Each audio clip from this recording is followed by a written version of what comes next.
السلام علیکم۔ آج کے پروگرام میں دو تین بڑے ایشوز ہیں ہمارے سامنے۔ ایک تو حافظ سعید والا جو فیصلہ ہے حکومت نے، اس کے کیا پاکستان کے اوپر اور سیکورٹی سچویشن کے حوالے سے کیا اثرات مرتب ہو سکتے ہیں، اور کس طریقے سے حکومت کالعدم تنظیموں کے حوالے سے یا وہ تنظیمیں جس کے اوپر انٹرنیشنلی سوال اٹھتا ہے، اس کے اوپر آئندہ آنے والے دنوں میں اقدامات اٹھا سکتی ہے، اس کے اوپر بات کریں گے۔ پاناما پیپر، جہاں جسٹس عظمت جو ہیں وہ اپنی علالت کے سبب کچھ دن دستیاب نہیں ہوں گے، ہیئرنگ اس کی پوسٹ پون ہوگی، یا اس کا کیس کے اوپر کیا اثر ہو سکتا ہے اس کے اوپر بھی بات کریں گے۔ لیکن ایک ہیومینیٹیرین سٹوری ہے اور اس کا آج کے پروگرام کا آغاز ہم اسی سے کریں گے۔ پہلے نے نیوز میں اس ایشو کو ہائی لائٹ کیا تھا، اور یہ پرانا مسئلہ ہے، حل طلب ہے، اور جس فیملی سے متعلق ہے اس کے لیے بہت زیادہ تکلیف کا باعث ہے۔ بوڑھے والدین کا اگر بیٹا وہ لاپتہ ہو اور یہ بھی پتہ نہ ہو کہ وہ دنیا میں ہے یا نہیں ہے، اور ہے تو کہاں پر ہے، کوئی ویئر اباؤٹس نہ ہو، اس کی بیوی پیچھے منتظر ہو اور ایک چھوٹی بچی ہو جو راہ دیکھ رہی ہو اپنے باپ کی، اور کسی کو یہ معلوم نہیں کہ وہ ہے کہاں پر شخص، تو یہ اتنی زیادہ تکلیف کی بات ہے کہ وہ جس کا نہ یہ یقین ہو کہ وہ زندوں میں ہے، نہ یہ پتہ ہو کہ وہ کہاں پر ہے، بہت بڑی مشکل ہے۔ ایک پاکستانی نوجوان جس کا نام محمد عمر متین ہے، 2 مارچ 2014 سے UAE میں لاپتہ ہے۔ ابتدائی کہانی کچھ ایسے تھی کہ وہ بینک کے پیسے کیش کروانے کے لیے گیا، لیکن اسی دوران میں واپسی کے اوپر اپنے ڈرائیور کے ہمراہ جب اسے واپس دفتر پہنچنا تھا واپس نہیں آیا، گاڑی اس کے بعد جلی ہوئی ملی۔ ایک تاثر یہ ہے کہ اس کو مار دیا گیا اور پیسے 15 لاکھ درہم کوئی چھین کے فرار ہو گیا۔ یہ ایک تاثر ہے، لیکن یہ تاثر ابھی حتمی شکل اختیار نہیں کر سکا، کیونکہ اس کے بعد اس ڈرائیور کو سزا ہوگی، اس کے پاس سے کچھ پیسے برآمد ہوئے۔ پیچھے جو اس کی فیملی ہے اس کا خیال یہ ہے کہ اس سے پیسے لوٹ کے یا تو اس کو انہوں نے کہیں چھپا دیا یا اس کو نقصان پہنچایا، کچھ پتہ نہیں ہے۔ انصاف کی تلاش میں وہ کبھی حکومت کے دروازوں پر دستک دیتے ہیں، کبھی UAE میں وہ بوڑھے والد ہیں اس کے، وہ کبھی وہاں چکر مارتے ہیں، لیکن ابھی تک کوئی سنوائی نہیں ہے۔ تو ان کی والدہ ہمارے ساتھ ہیں، ان سے وہ اپیل کرنا چاہتی ہیں، حکومت پاکستان سے بھی اور UAE اتھارٹی سے بھی۔ تو ابتدا پروگرام کی ان سے کریں گے، پھر ہم اپنے مین ٹاپکس کی طرف آ جائیں گے۔ جو ہمارے ساتھ مہمان شخصیت ہیں آج پروگرام میں، رانا محمد افضل صاحب ہیں، سینئر مسلم لیگ نون کے رہنما ہیں، آپ کو خوش آمدید کہتا ہوں۔ اس کے علاوہ جہانگیر خان ترین پاکستان تحریک انصاف سے، وہ ہمارے ساتھ ہوں گے۔ لیکن ہم سٹارٹ کریں گے پروگرام کا والدہ ہیں محمد عمر متین کی۔ بہت شکریہ آپ کا، آپ تشریف لائیں ہمارے پاس۔ آپ بتائیے، بیٹے کا 2 مارچ 2014، اس کے بعد سے کوئی عطا پتہ نہیں؟ کچھ نہیں، آج تک ندیم صاحب کچھ بھی نہیں پتا۔ تو آپ پاکستان ایمبیسی سے رابطہ کیا، انہوں نے کوئی مدد کیا آپ کی؟ یہ عمر کے والد جاتے رہے، ایمبیسی والے جو کونسل جنرل ہوتے ہیں یا جو بڑے ہوتے ہیں، انہوں نے وہ ابوظہبی میں غالباً انہوں نے تو ہیلپ بھی کی اور اچھی طرح سے پیش بھی آئے، لیکن جو دبئی میں کونسلیٹ والے ہیں جی، ان میں سے ایک بندے نے مس بیہیو کیا تھا، وہ انہوں نے بتایا تھا فاطمی صاحب کو بھی، اور بہت زیادہ، بہت ہی مطلب بہت انہوں نے گالم گلوچ کیا، جو کہ ہم آج تک نہ کر سکے کسی کو بھی۔ وہ بندہ پتہ نہیں کیوں کرتا تھا، وہ بار بار کہتا تھا فلاں کے پاس جاؤ، فلاں جھانکتے رہے، کہتے ہیں میں نے 4 دفعہ گئے، میں نے اتنا سفر کیا دبئی والوں نے بھی نہیں کیا ہوگا، کوئی جگہ نہیں چھوڑی، نہ کوئی ہاسپٹل، نہ کوئی تھانہ، کوئی سنتا بھی نہیں ہے، کوئی مطلب نو ون از ہیلپنگ۔ عمر کی بیٹی کی عمر اب کتنی ہے؟ عمر کی بیٹی اب 4 سال، اس وقت 1.5 سال کی تھی۔ اس وقت 1.5 سال کی تھی، اب 4 سال کی ہوئی۔ وہ 2 مہینے پہلے اس نے بیوی بچوں کو بلایا تھا نا، میں تو بڑے بیٹے کے پاس امریکہ گئی ہوئی تھی، تو ہم خوش ہوئے کہ چلو اس نے بھی اپنی فیملی کو سنبھال لیا۔ سب سے چھوٹا بیٹا ہے میرا، وہ بہت میرا لاڈلا ہے، اللہ اس کو زندگی کے ساتھ واپس لائے۔ ہم لوگ کسی نے کچھ بھی نہیں کیا، ایمبیسی والوں نے بس دلاسے ہی ہیں، دلاسے دیتے رہے، اس سے آگے کسی نے کچھ نہیں کیا۔ 2 مارچ 2014 کے بعد سے آج تک کچھ عطا پتہ نہیں ہے؟ کچھ بھی نہیں پتا، ہمیں پتا ہوتا ہم کیوں ٹکرے مارے، جگہ جگہ ہر دروازہ کھٹکایا ہے، ہر چھوٹے سے چھوٹے بندے کی بھی محنت کی ہے، بڑے سے بڑے کی بھی کی ہے۔ جس ڈرائیور کو سزا ہوئی تھی وہ پاکستان آ گیا ہوگا؟ وہ آ گیا ہے، تو اس سے پتہ نہیں چلا؟ آ گیا تھا، بڑی دیر ہو گئی ہے، وہ ہم نے نہ دیکھا سنا نہیں ہے، ہی از کرمنل، اس کا کوئی ریکارڈ بھی اتنا اچھا نہیں ہے، سنا ہے بہت پیچھا کیا میرے بیٹے نے، ہم جاتے رہے ہیں لیکن کوئی ایسا نہیں ہے جو ہیلپ کرے، پی ایم صاحب کے وہ جو ہیں کوئی ان کے جو سیکٹری ہے یا کہ ان کے پاس بھی مطلب رابطہ ہے ان سے بھی، اللہ ان سب کا بھلا کرے. لیکن ہمیں اتنا تو پتہ چلے نا کہ بھئی ارض عمر ہے بھی یا نہیں ہے. دبئی والے کہتے ہیں یہاں نہیں ہے. میں پوچھتی ہوں کیا ہو گیا اس کو؟ آسمان پہ اٹھا کے کوئی لے گیا یا زمین کے اندر کہاں چلا گیا؟ کہتے ہیں وہاں اتنی سیکورٹی ہے، اتنا یہ ہے وہ ہے. ماں جی ہمارے نیوز والے بھی اس ایشو کو ٹیک اپ کریں گے. آپ کوئی اگر اپیل کرنا چاہیں وزیر اعظم سے؟ وزیر اعظم سے میری یہی اپیل ہے کہ ہمیں بلائیں، ہمیں سنیں، ہمیں دیکھیں. ہم ایسے نہیں تھے جیسے اب ہو گئے. بری حالت ہے ہماری. جتنا ہمارے پاس پینشن کا پیسہ تھا ہم لگا چکے.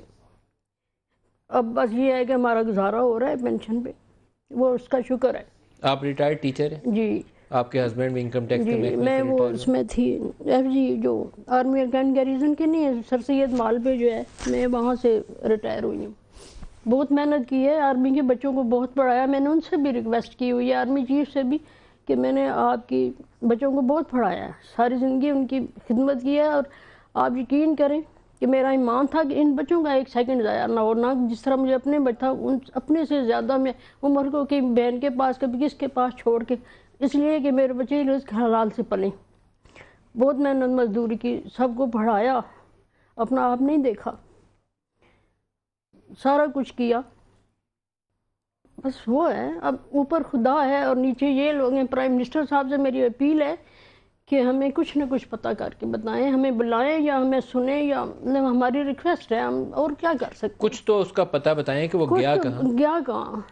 حالانکہ بچوں کو بہت ایمانداری سکھائی ہے. ہمیں پیسوں کا یہ نہیں، وہ محنت مزدوری کے لیے، میرے بچے محنت مزدوری میں یقین رکھتے ہیں. محنت کے لیے گیا تھا.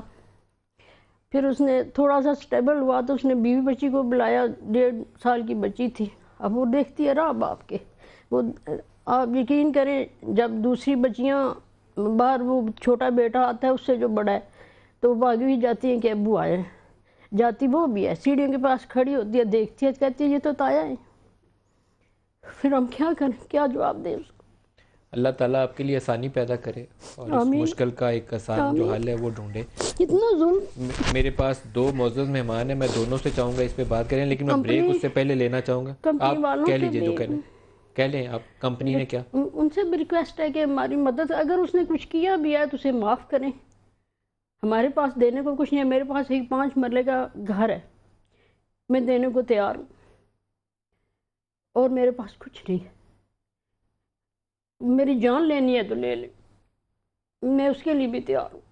پرائم منسٹر صاحب سے گزارش ہے خدا کے لیے اس گورنمنٹ سے ریکویسٹ کریں کہ ہمیں بندہ ڈھونڈ کے دیں. وہ اس ملک کا شہری ہے، ہم کوئی باہر سے نہیں آئے ہوئے. ہم صدیوں پرانے، میرا گاؤں ہے یہ پنڈی کے پاس ہی، آدھے گھنٹے کا فاصلہ ہے.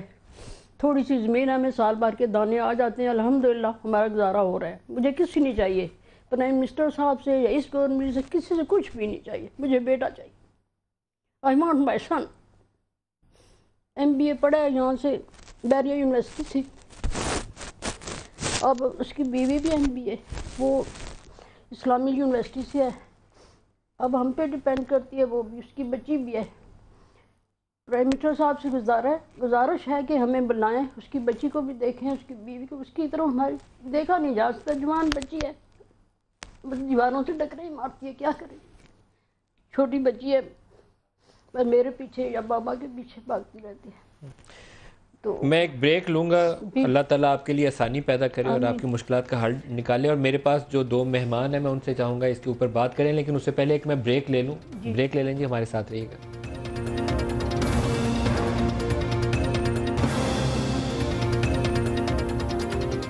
پروگرام میں دوبارہ خوش آمدید کہتے ہیں. جہانگیر خان ترین اور رانا محمد افضل صاحب ہمارے ساتھ ہیں. ترین صاحب، ویری بریفلی اس فیملی کے حوالے سے کچھ ایسی کمٹمنٹ آپ دے سکتے ہیں کہ آپ اسمبلی میں یا حکومت سے یا فارن آفس سے درخواست کریں کہ ایٹ لیسٹ اس کے ویئر اباؤٹس تو پتہ کر دیں؟ جی، یہ کام اسمبلی میں نہیں، یہ فارن آفس کے کرنے کا ہے. ضرور پوری کوشش کروں گا، اور میں ابھی نیچے ملتا ہوں ان لوگوں سے اور ان کے مزید ڈیٹیلز لیتا ہوں، کیونکہ یہ ایک ہیومن ہمدردی کا سوال ہے.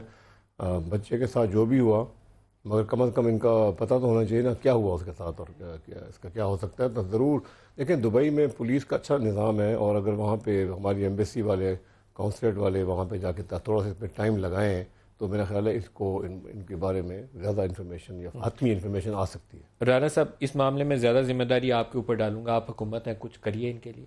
بڑا افسوسناک واقعہ ہے اور میں فارن افیئرس کمیٹی کا ممبر بھی ہوں اور انشاءاللہ میں نے ان کو اپنا ایڈریس اور ٹیلی فون نمبر دے دیا ہے, تو وہ میرے پاس جیسے ہی آتے ہیں میں انشاءاللہ دبئی سے پوری رپورٹ منگواؤں گا کہ فیکچول پوزیشن وہاں کی آفیشیل پوزیشن کیا ہے اور پھر دیکھیں گے جو ہم کر سکتے ہیں. کسی کو یہ پتہ چل جائے گا نا کہ اس بیٹے کی سٹیٹس کیا ہے, اس کو تسلی آ جائے گی. جب تک اس کو بے یقینی رہے گی اس کے لیے تکلیف زیادہ ہے.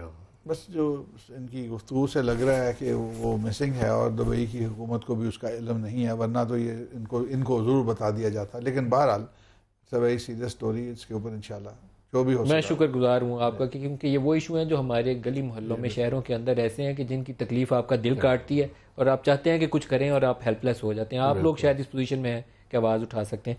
ترین صاحب اپنے مین ٹاپک پہ واپس آتے ہیں. حافظ سعید صاحب والا معاملہ اور جماعت الدعوہ فلاح انسانیت فاؤنڈیشن, اس کے اوپر ڈیسیژن لیا گیا.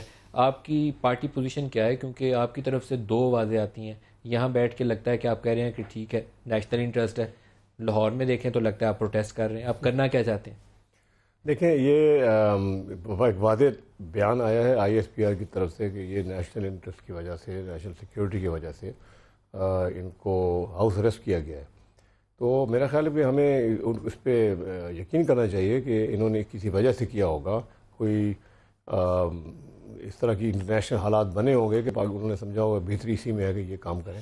مگر میں اسے یہ کہنا چاہوں گا کہ یہ اس طرح کی چیزیں ہمارے ملک میں جو قیاس آرائیاں اٹھ جاتی ہیں نا, وہ اس لیے اٹھتی ہیں کہ ہماری پالیسی چینج ہوتی رہتی ہے. کبھی ہم پکڑ لیتے ہیں, کبھی ہم چھوڑ دیتے ہیں, کبھی سخت ہو جاتے ہیں, کبھی نرم ہو جاتے ہیں. تو ہمیں یہ کام نہیں کرنا چاہیے. ہمیں فیصلہ کرنا چاہیے کہ جی ہمارے نیشنل انٹرسٹ میں کیا ہے. نہیں, لیکن آپ کی پارٹی کو بھی فیصلہ کرنا چاہیے. جی یہ آئی ایس پی آر نے فیصلہ تھوڑی کرنا ہے کہ ہمارا نیشنل انٹرسٹ کیا ہے. آپ کے عمران خان کہتے ہیں ٹرمپ کل کا بین لگاتا آج لگا دے, بڑی اچھی بات ہے. پھر آپ کہتے ہیں اسمبلی میں آ کے اس کے اوپر ہمیں احتجاج کرنا چاہیے. یہاں آپ کہتے ہیں کہ حافظ سعید کے اوپر اچھا ہے, آئی ایس پی آر نے کہا بہت اچھی بات ہے. محمود الرشید صاحب لاہور میں کہتے ہیں ہم تو اس کے اوپر احتجاج کریں گے. آپ کی پارٹی لائن ہے کیا؟ آپ رائٹ پہ ہیں لیفٹ پہ ہیں؟ میاں محمود الرشید صاحب نے یہ پارٹی میں ہم سے مشاورت کیے بغیر یہ بیان دیا تھا. عمران خان نے مشورہ کیا تھا ٹرمپ والے بیان کے اوپر. کس کے والے بیان؟ لگا دو پابندی پاکستان کے اوپر. یہ عمران نے کس سے مشورہ کر کے بیان دیا تھا؟ نہیں, وہ انہوں نے ایک آؤٹ آف کانٹیکسٹ ووٹ ہوا. یہ تقریر میں انہوں نے کہا تھا, میں وہیں بیٹھا ہوا تھا. وہ بات یہ کر رہے تھے کہ یہ کیا زمانہ آ گیا, کیا وقت آ گیا پاکستان کے اوپر کہ جی تمام لوگ ملک سے باہر جاتے ہیں اور ملک سے باہر جانے کے لیے کوئی اور گزارا نہیں ہے, کیونکہ ملک میں معیشت کا یہ حال ہے کہ یہاں نوکری نہیں ملتی. تو یہ ان کی اس کانٹیکس میں تھا کہ کاش کہ ایسے ہوتا کہ ہمیں باہر ویزے کی ضرورت ہی نہ پڑتی, ویزا بین ہو جاتے, ہم یہاں پہ ہی نوکری. عمران خان صاحب کو بھی سمجھائیں کہ جوش خطابت میں وہ کچھ کہا کریں جو نیشنل انٹرسٹ ہی ہے, وہ کچھ مت کہا کریں جو نیشنل انٹرسٹ نہیں ہے. آپ سے میں پوچھنا چاہتا ہوں جناب اس کے اوپر آپ کی پارٹی کی کیا پوزیشن ہے, کیونکہ اس وقت سختیاں مسلمانوں کے اوپر. اب تو مشورہ دے رہے ہیں کہ پاکستانی ابھی آؤ ہی نہ, رک جاؤ ابھی. دیکھیں آپ کو یاد ہوگا 3-4 مہینے پہلے میں پیرس گیا تھا as a envoy of the prime minister, اور کشمیر کے ایشو پہ گیا تھا. اور میں نے آ کے جو میں بڑا حیران ہوا کہ وہاں پہ حافظ سعید کے بارے میں اور کچھ اور لوگوں کے بارے میں اتنا اسٹرانگ پوائنٹ آف ویو تھا کہ وہ اور کسی ٹاپک پہ بات ہی نہیں کرنا چاہتے تھے. تو یہ پچھلے گزشتہ 10-15 سال کے اندر جو ہماری پالیسیز تھیں ریگارڈنگ جماعت الدعوہ اینڈ سملر انسٹانسز, ہمیں اندازہ نہیں تھا کہ کتنی شدت ہے اور انڈیا اس ایشو کو کتنا دنیا کے اندر کنونس کر چکا ہے کہ پاکستان ان لوگوں کو اسپانسر کرتا ہے یا ان لوگوں کو سپورٹ کرتا ہے. تو اس پہ جب میں نے اسٹیٹمنٹ آ کے دی, اور وہ اسٹیٹمنٹ بھی میں نے فارن افیئرس کمیٹی میں دی تھی, تو اس کو کافی پورے ٹی وی چینلز کے اوپر ہنگامہ ہو گیا کہ, اور وہ ایک شاکر تھا. گورنمنٹ جو تھی پولیٹیکلی ہمیں ہماری فارن منسٹری کو شاید اندازہ تھا, لیکن پاکستان کے اندر جو پرسیپشن بلڈ اپ ہوئی تھی, جو ساری ہوئی تھی, وہ ہمیں اندازہ نہیں تھا کہ فارن پاورز اس کو کس طریقے سے لے رہی ہیں. تو میں سمجھتا ہوں نیشنل سیکیورٹی کا ایشو نہیں ہے, بیکاز ہمارے پاس کوئی اس قسم کا ایویڈنس نہیں تھا, اور ہم ڈیفینڈ کرتے رہے. اور ہم نے اتنا حافظ سعید صاحب کو ڈیفینڈ کیا کہ وہ لوگ کہتے تھے کہ آخر رانا صاحب اس مسئلے کے اوپر, جیسے میں نے ان کو کہا نا کہ تحریک انصاف کو اپنی پارٹی لائن کلیئر کرنی چاہیے, حافظ سعید کے مسئلے کے اوپر آپ کو بھی اپنی پارٹی لائن کلیئر کرنی چاہیے. انہوں نے مولانا سمیع الحق کے مدرسے کے اوپر فنڈنگ کی ایشو سامنے آیا. پنجاب حکومت آن ریکارڈ اپنے بجٹ ڈاکومنٹس کے اندر لشکر طیبہ کے جماعت الدعوہ کے مدرسے کو فنڈ کرتی ہے، یہ معلوم ہے آپ کو؟ نہیں مجھے معلوم آپ کے نہیں، آپ کو پتہ ہونا چاہیے، مطلب کنفیوژن ابہام نہیں ہے، آپ کرتے ہیں۔ پھر آپ کے میں پنجاب اسمبلی کے وزراء کے نام لے سکتا ہوں، جی مدرسے کی، میں پنجاب اسمبلی کے آپ کے وزراء کے نام لوں جن کے تعلقات ان کے ساتھ ہیں، یا جن کے تعلقات اہل سنت والجماعت کے ساتھ ہیں، یا کن کے ساتھ وہ پھر کے انتخابی کیمپین چلاتے ہیں، تو آپ کو اپنی پارٹی لائن ڈرا کرنی پڑے گی۔ پھر آپ مجھے بتائیں یہ نیشنل انٹرسٹ کے خلاف ہے، میں بھی مانوں گا۔ دیکھیں ہمارے پاس کوئی ایسا ایویڈنس نہیں ہے، جو ایلیگیشن ہے ان کے اوپر، اگر ایویڈنس نہیں ہے تو پھر کیوں ہاؤس ریسٹ ہوا؟ دیکھیں یہ اب جو نیشنل انٹرسٹ کی بات آ گئی، اب اس کے اوپر میں سمجھتا ہوں کہ ایک اتنا اگر دنیا کہتی ہے کہ یہ اتنا بڑا سیریس ایشو ہے تو ہمیں ان کو دکھانا چاہیے کہ یہ سیریس ایشو ہے۔ اگر کل کو وہ کہیں کہ مجھے پکڑ لیں تو مجھے پکڑ لیں گے، there should be a good reason. اگر میں اپنی بات کروں گا، اگر میری وجہ سے پاکستان کا نیشنل انٹرسٹ ایٹ سٹیک آتا ہے تو پھر مجھے کوئی قربانی دینی پڑے گی۔ کیوں آپ کی وجہ سے آ رہا ہے؟ کوئی اس کے پیچھے کوئی ریزن ہونی چاہیے، لاجک ہونی چاہیے۔ ریزن ہے پروبیبلی، میری اپنی جو اسیسمنٹ ہے، کیونکہ اس فیز سے جب میں گزرا ہوں تو شاید ہمارے لوگ جو ان کی گروپ کے سپورٹرز ہیں ان کی statements are bigger than what they are doing, تو وہ اسٹیٹمنٹس ریکارڈ کرتے ہیں، تصویریں لیتے ہیں، پوسچرنگ کرتے ہیں، اور پھر انڈیا کا پروپیگنڈا آتا ہے، اور پھر انڈیا اس کو تو انڈیا کا پروپیگنڈا جو ہے وہ فیکٹر ہے۔ میں سمجھتا ہوں کہ حافظ سعید کے معاملے کے اندر میرا پرسنل بلیف یہ ہے کہ انڈیا نے اس ایشو کو اتنا زیادہ کنونسنگلی کیا ہے، اور 10-15 سال میں ہم اس کو صحیح طرح سے ڈیفینڈ نہیں کرتے۔ یہ تو پھر ہماری ناکامی کا اعتراف ہے، اگر یہی بات آپ بتا رہے ہیں۔ میں کہتا ہوں کہ یہ ناکامی ہے، اور حافظ سعید کے بارے میں ہم اس پرسیپشن کو جو ہم سمجھتے ہیں وہ کنوے نہیں کر سکے۔ میں عرض کروں، ایک تو جس آپ نے مدرسے کی بات کی، جس کی کے پی حکومت نے فنڈنگ کی، بالکل فنڈنگ کی، مگر وہ مدرسہ ہمارے پولیو کیمپین جب بہت ہی مشکل حالات تھے اور لوگ مارے جا رہے تھے، تو ہم گئے تھے وہاں پہ ان کے مدرسے میں، ان کے ساتھ بیٹھ کے پولیو کیمپین ہم نے لانچ کیا تھا۔ ایک کن کن علاقوں میں مولانا سمیع الحق کو لے کے گئے جہاں پولیو ڈراپس پلانے سے انکار ہوتا تھا، ان کی مدد سے ڈراپس پلائے؟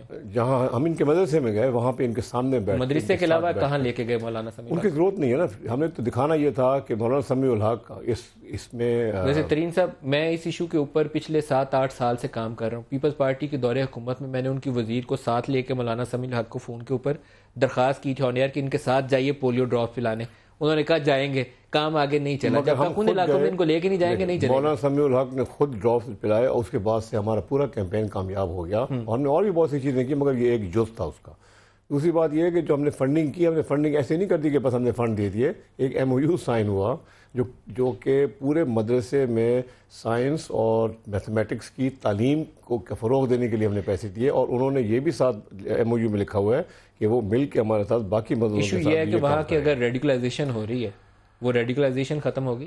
دیکھیں، اگر ہم اس کو مین سٹریم کریں گے مدرسوں کو تو ریڈیکلائزیشن ڈیفینیٹلی ختم ہوگی۔ مین سٹریم ہو گئے، وہ شروع ہو گیا کام، کیا شروع؟ پہلی دفعہ کام شروع ہوا ہے کہ اس کے اندر سائنس کی تعلیم، میتھمیٹکس کی تعلیم۔ دیکھیں، کیا آپ کو پتہ ہے سارے بچوں کو وہاں کیا پڑھایا جاتا ہے؟ دیکھیں، سارے بچوں کو جو پڑھایا جاتا ہے پہلے، وہ ابھی بھی پڑھایا جا رہا ہوگا، مگر ہم نے اس چیز کو اگر چینج کرنا ہے نا، اور ہم کب سے لگے ہوئے ہیں اس کے پیچھے، آج تک تو مدرسوں سے کسی حکومت نے انگیج ہی نہیں کیا، نہ کر سکے۔ یہ ہم نے پہلی دفعہ ان سے لکھوا کے۔ دیکھیں، مدرسوں میں سچ برائی نہیں ہے، میں خود مدرسوں میں پیسے دیتا ہوں، لیکن آپ کو یہ پتہ ہونا چاہیے کہ اس مدرسے کے اندر کیا پڑھایا جاتا ہے، اور ان بچوں کو جو بے گھر ہیں، جو یتیم ہیں، جن کا والی وارث کوئی نہیں ہے، جن کو کھانے کو روٹی دستیاب نہیں ہے، وہ بچیاں ہیں، ان کو وہاں تعلیم کیا دی جاتی ہے؟ وہ کل کو بڑے ہوں گے جب 16, 14, 15 سال کی عمر میں، تو کیا ذہن لے کے بڑھے؟ تو ہماری کوشش یہی ہے کہ تعلیم ان کو ویل راؤنڈڈ دینی چاہیے، اور اسی لیے ہم نے یہ کام کیا ہے۔ اور میں آپ کو عرض کر رہا ہوں کہ ہمیں یہ پورے پاکستان کے مدرسوں کے ساتھ کرنا پڑے گا، ہم ان کو سائڈ لائن کر کے الگ نہیں کر سکتے۔ نیب کی جو بگیسٹ فیلئر تھی رانا صاحب، نیب کی سب سے بڑی آپ کی فیلئر یہی ہے کہ آپ کو اللہ تعالیٰ نے ایک بہت ہی تکلیف دہ وقت سے مشکل سے گزارا تھا APS اٹیک کے بعد، لیکن ایک اپرچونٹی اس میں سے پیدا کر دی تھی کہ پوری قوم یکسو ہو گئی تھی کہ یہ کام کرنا ہے آپ۔ اس کے بعد آپ نے مدارس ریفارم نہیں کی، آپ نے کالعدم تنظیموں کے خلاف ایکشن نہیں کیے۔ اب ہم کہتے ہیں کہ انڈیا نے یہ کیا، امریکہ ٹرمپ آ گیا تو ہمیں دباؤ آ گیا، یہ چیزیں ہم خود کر سکتے تھے، سارا کچھ نہیں کیا ہم نے۔ دیکھیں، مدارس ریفارم کے اوپر اگر آپ یہ کہیں کہ بالکل کام نہیں ہوا، کام ہوا ہے۔ ان کی جو فورن فنڈنگ تھی اس کے اوپر بڑے چیکس اینڈ بیلنسز آ گئے ہیں، اور بہت ڈیپلی اسکروٹنائز ہو رہی ہے۔ ان سب کے ساتھ نیگوسیشنز ہوئی ہیں، ان کو اوپن کرنے کی کوشش کی ہے، کافی اوپن ہوا ہے، اور ان کو آپ وزٹ کر سکتے ہیں، ان کی جو اب ایک جو ہمارا ریلیجس اور مختلف فقہ کا جو پوائنٹ آف ویو ہے اب اس سے ہٹانا ان کو بیسیکلی ان کو فنڈنگ بھی اسی کے بیسس پہ ملتی ہے.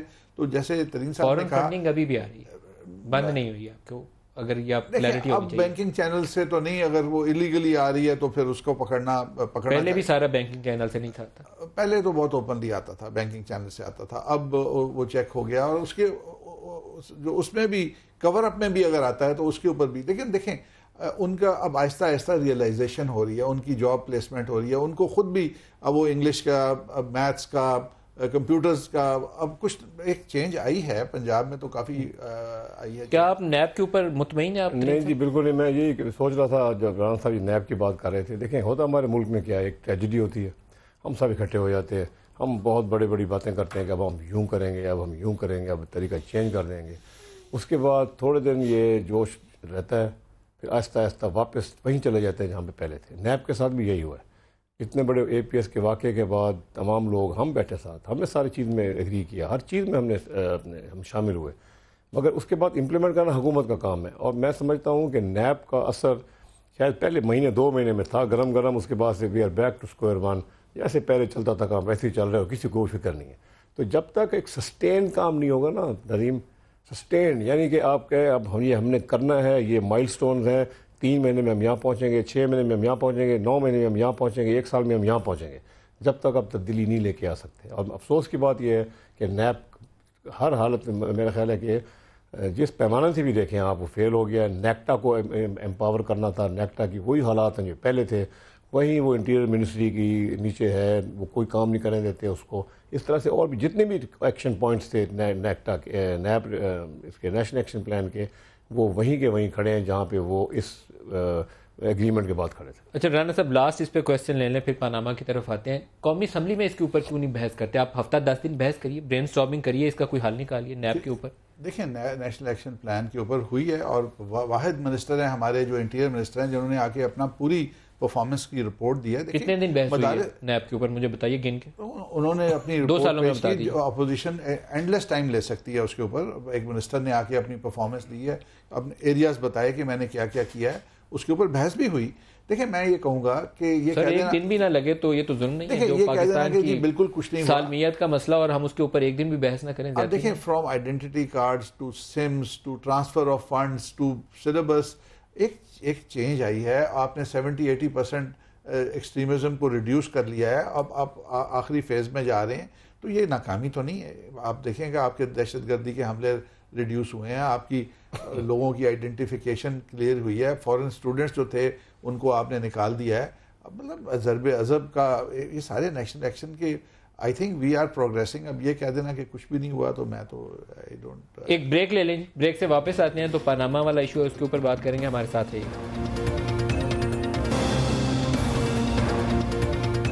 Welcome back. ترین صاحب آرگومنٹس جو تھے بڑے تگڑے جاری تھے, لیکن جسٹس صاحب ان کو اللہ تعالیٰ کی طرف سے کچھ ایسی صورتحال ہے ہیلتھ گراؤنڈس کے اوپر اب کچھ دن دستیاب نہیں ہے. اب آپ کو کیا توقعات ہیں, کب دوبارہ ہیئرنگ سٹارٹ ہوگی؟ جی ایک تو جسٹس صاحب کو ہم ان کی ہیلتھ کے لیے دعا کرتے ہیں, اور خبر یہی ہے کہ معاملہ حل ہو گیا ہے اور اب صرف وہ کچھ دن ریسٹ کریں گے. آج کوتا صاحب نے کورٹ میں آ کے بتایا کہ سوموار سے ہیئرنگ شروع ہو جائے گی. ہمیں پوری امید ہے کہ سوموار سے ہیئرنگ شروع ہو جائے گی. رخ کیا لگتا ہے کیس کا؟ دیکھیں ساری بات آ جاتی ہے فیکٹس کے اوپر. آپ چاہے جتنی بھی قانون کوٹ کر دیں, آپ سینکڑوں لا کیسز سائٹ کر دیں, آپ جو بھی کر دیں, آخر میں بات آتی ہے فیکٹ کیا ہے. فیکٹس جو ہے اس کے اوپر نون کی نواز شریف صاحب کی جو کہانی ہے وہ بہت کمزور ہے. اتنی کمزور ہے کہ ان کو ایک قطری خط لانا پڑا, اور وہ قطری خط جب آیا تو تمام میرے خیال ہے آپ لوگوں نے میڈیا میں, باہر عوام میں اس کی حیثیت سب کو پتہ تھی, لوگ اس کے اوپر ہنس رہے تھے.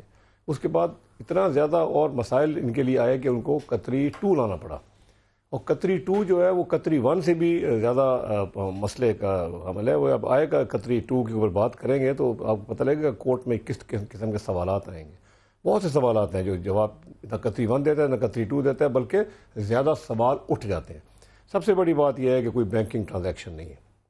یہ فیملی جو گلف اسٹیل کو لگانے میں بینکس کی ہمیشہ ذکر کرتی ہے, بینک سے یہ ڈیل ہوئی, بینک سے فلانی ڈیل ہوئی, بینک کو یہ پیسے واپس دیے, یک دم جب پیسے قطر جانے ہوتے ہیں تو کہتے ہیں یہ کیش میں چلے گئے.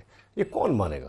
ایک دوسرا یہ کہیں سے بھی پروو نہیں ہو سکتا کہ گلف اسٹیل جو بنیاد ہے قطری خط کی بھی بنیاد ہے، وہاں سے 15 ملین درہم کا جو ایک لائبلٹی تھی جو طارق شفیع صاحب کے ذمے تھی، یعنی کہ میاں شریف کے ذمے تھی، اس کو کہاں سے پیسے آئے وہ پے کرنے کے؟ اور اگر نہیں آئے تو پھر اس سے یہی سمجھ سکتے ہیں ہم کہ وہ جو 12 ملین درہم میں انہوں نے 2 سال بعد بیچی، وہ اس لیے بیچی کہ وہ ان کو پیسے چاہیے تھے اب لائبلٹی سیٹل کرنے کے لیے۔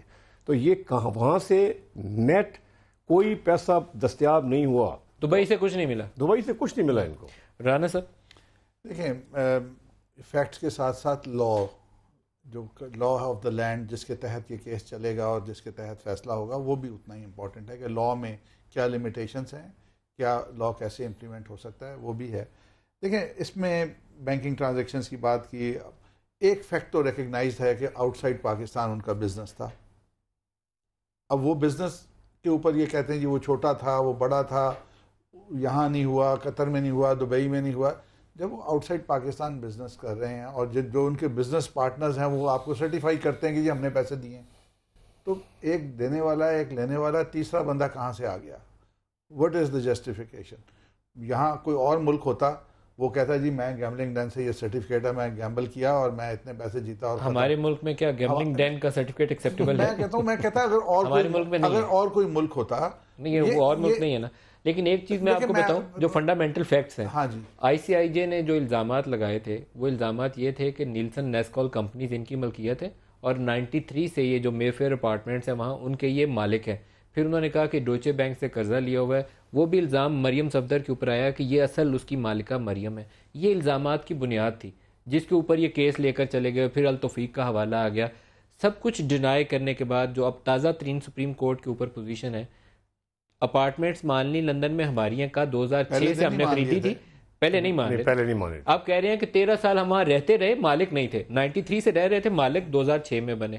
التوفیق والے کیس کہتے تھے کہاں ہے میاں کا نام، اب کہتے ہیں وہ قطری نے پیسے دیے تو ہم نے التوفیق کو پیسے ادا کر دیے۔ دبئی اسٹیل مل کا کہتے تھے ہم نے بیچا اور جدہ اسٹیل مل لگا دی، اب کہتے ہیں دبئی اسٹیل مل بیچا، قطر میں سرمایہ کاری کر دی۔ بیسک کیس ہے کہ سارا کچھ مان لیا۔ بیسک کیس یہ ہے کہ کیا پاکستان سے پیسے گئے؟ یہ تو سوال ہے جو پروو کرنا ہے، وہ پروو کرنا ہے۔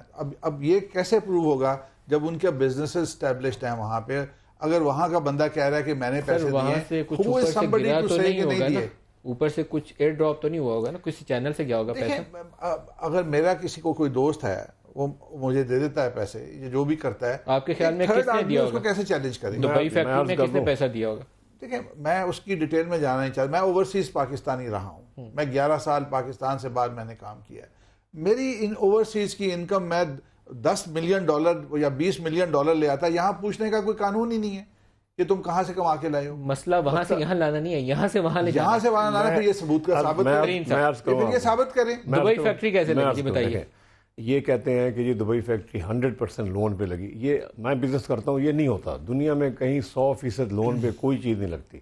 اب کیا کہتے ہیں ہم ثبوت لے کے آئیں، اب ہم حوالے کے ثبوت کہاں سے لے کے آئیں؟ وہ تو ثبوت ہوتا نہیں ہے، وہ تو صرف ایک آپ پیسے دیتے ہیں، یہاں پیسے آپ کو مل جاتے ہیں وہاں پہ۔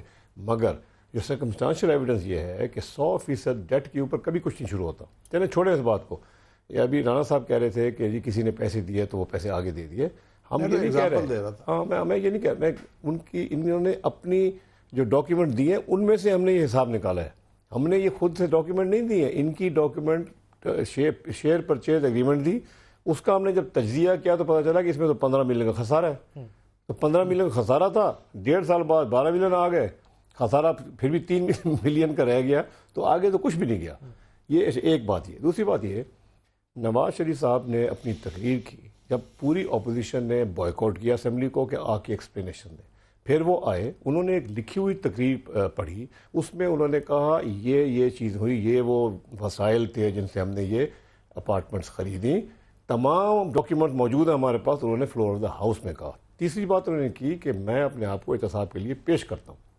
جب یہ تمام باتیں کہہ دیں، اس وقت نہ قطر کا خط کی بات تھی، نہ کوئی اور چیز تھی۔ جب ایویڈنس ہماری طرف سے پیناما لیکس میں ہم مزید ڈاکیومنٹس لے کے آ گئے تو پھر یہ کہانی تبدیل ہونی شروع۔ اس وقت پوزیشن یہ ہے کہ میاں نواز شریف نے جو بات کی تھی وہ اور ان کے بچے جو کہہ رہے ہیں وہ اس کے مخالف ہیں. یہ چیزیں تو سارا دن آپ کورٹ میں ڈسکس کرتے ہیں. یہ بتائیے جو شہزاد احمد وہاں سفیر ہیں پاکستان کے, کیا یہ بات درست ہے کہ ان کے والد ان کے میاں شریف فیملی کے کوئی بزنس انٹرسٹ وغیرہ دیکھتے ہیں؟ جی بالکل, یہ ان کا بہت کلوز کنیکشن ہے اور شہزاد صاحب وہاں لگے ہوئے. ڈوچے بینک کے ہیں ایک میرا خیال ہے صاحب جو ان کے بزنس ہینڈل کرتے ہیں ساری.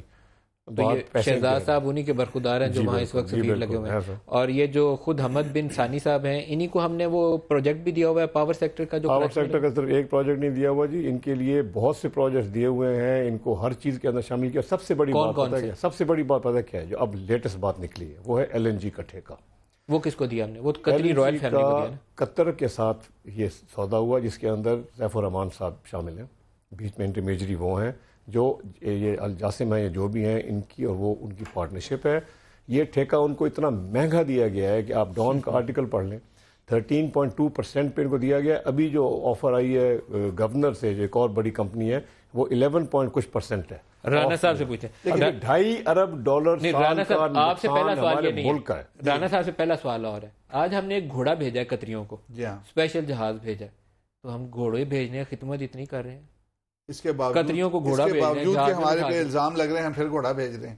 الزام بھی لگ رہا ہے. ابھی ان کو پاکستان آپ نے سپریم کورٹ کا آرڈر تھا, دلور کے شکار کے اوپر سپریم کورٹ کا آرڈر تھا. قطر کو مذاق اندازہ کریں آپ. نہیں دیکھیے, سپریم کورٹ کا آرڈر تھا تلور کے شکار کے اوپر, آپ نے آرڈر انڈو کروایا ان سے, اس کے بعد ان کو لائسنس دیا کہ آؤ پاکستان میں شکار کھیلو. یہ ہم تو کیئر ہی نہیں کرتے جی, کیا سپریم کورٹ اور کیا اپوزیشن, کیا ایسی بات نہیں ہے. یہ بہت گھوڑا کیوں بھیجا آپ نے؟ گھوڑا اگر گفٹ بھیجا ہے, ہو سکتا ہے ان کو گھوڑا پسند آ گیا ہو, ہم نے کہا لے لیں آپ. اسپیشل جہاز چارٹرڈ پلین گیا جی گھوڑا چھوڑنے. ایسے ہوتا ہے. ایک زمانے میں وہ گائے گئی تھی, اور ایسے یہ چیزیں انٹرنیشنل. سر C-130 آپ نے بھیجا آج اپنا, اور اس میں گھوڑا بٹھا کے بھیجا قطریوں کو تحفہ دینے کے لیے. گھوڑا کیسے بھیجتے؟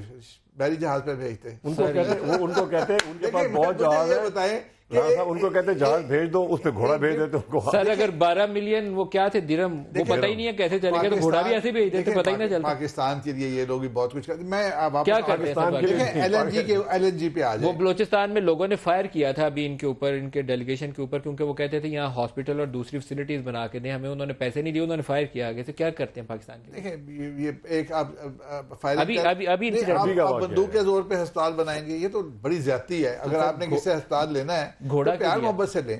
یہی اس طرح سے گھوڑے سے ہی پیار محبت بڑھے گا. دیکھیں میں یہ جو LNG کی بات کی انہوں نے, میری سمجھ سے بات آتا ہے, میں بھی کر دیتا ہوں. اگر آپ کسی کو گفٹ دیتے ہیں, گفٹ دینا تو اسلام کے اندر بھی جائز ہے, اور ریلیشن شپ آپ نے بہتر کرنی ہے.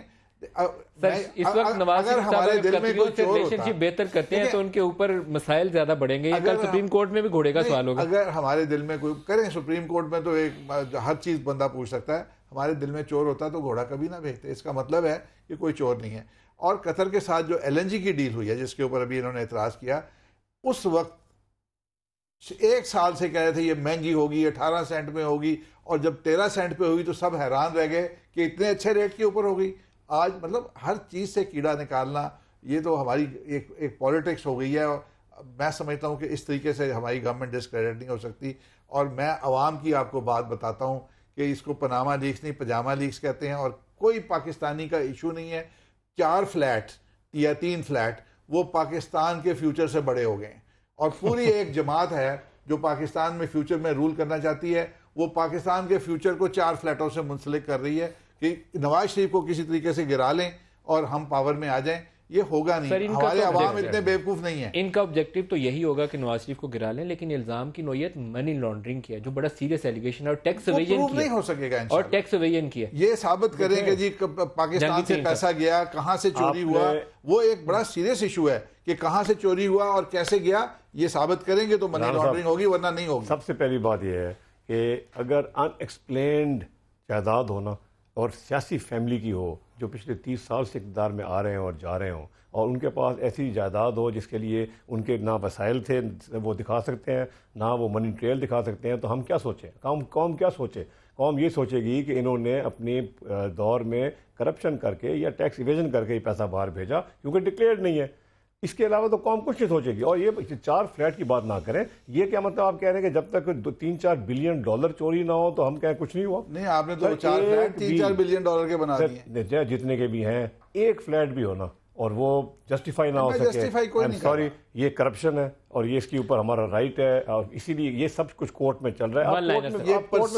یہ پرسیوڈ کرپشن ہے, یہ سوچتے ہیں کہ ایسا ہوا, کرپشن ان کو فوبیا ہو گیا ہے. باہر کے ملک میں جب آدمی کام کرتا ہے وہ کیسے پیسے کماتا ہے, کیا کرتا ہے, یہ آپ کا سبجیکٹ ہی نہیں ہے. باہر کے ملک میں یہ نہیں ہوا, اس میں تو بچے تھے حسین نواز اور رانا محمد افضل صاحب, جہانگیر خان ترین صاحب, دونوں کا بہت شکریہ, آپ ہمارے ساتھ رہے. آج کے پروگرام سے اتنا ہی, اجازت دیجیے, خدا حافظ.